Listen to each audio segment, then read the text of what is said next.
Stage 1 was a little more complicated because right of all there. the Give me a different nod ways when you you're could ready. run it. I actually ended up completely screwing it up and not running it the way I initially planned on it either. Planned on going to the far right side of the stage right here, but for some reason in the moment I went all the way to the front left corner here. This is when the gun jammed because of the teardrop magazine. That is not the gun's fault, that is the magazine not being tuned properly. What I mean by that is I actually had to take this particular magazine apart to do some maintenance on it. And when I put it back together, I don't believe I wound it back to the correct tension, and I believe that is what caused the jam on this stage and the next stage as well. And by going the wrong way at the beginning of the stage there, I had an awkward back around that wall to get to the last set of targets here. Oh, come on, that's just embarrassing.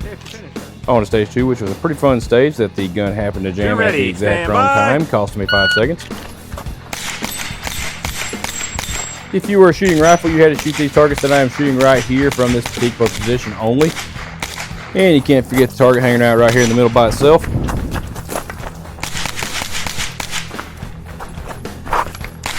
Okay, once you go through this little gate right here on the right, it is going to make a target fall.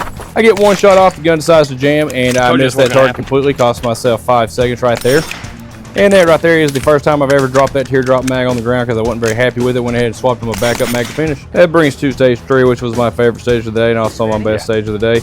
I had actually swapped to my 50-round Ramline magazine at this point. Go ahead and step into the box in it. Of course, the gun goes ahead and jams again, but it is a lot easier to clear with the Ramline. Go ahead and get the gun running again and keep on going with the stage. And we're going to go ahead and move into this square right here, and the target on the far left is going to make a target pop out right there. Really happy I got that. I'm going to go over here and shoot all these targets through the window and go to the very end right here to this last square to finish off the stage.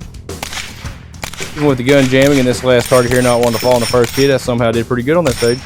And that's going to bring us to stage 4, which was really the most complicated stage of the day, just based off how the targets were hit at the very end here. Actually didn't get a jam on this particular stage, but I did have a dud round, which ended up costing me a lot of time anyways.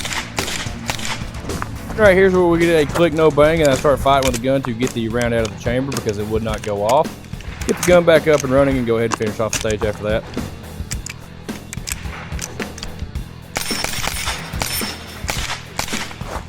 And right here, we're going to go ahead and come up on that part of the stage I was talking about being a little bit complicated here because of how the targets were hid behind these barrels.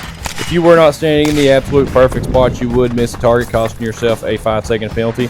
Ended up getting all the targets, which I was pretty happy about. Now, if that one round could have just went bang, would have been good to go. And that's going to bring us to stage 5, which was the simplest stage of the day. The only stage of the day that the gun actually ran properly on. And also the stage of the day that my buddy Tim just absolutely burnt down with a crazy 17.05. Using just one 25-round magazine to get all 25 targets and did not reload a single time. That was absolutely awesome to watch. And here I am over here just happy that the gun ran one full stage.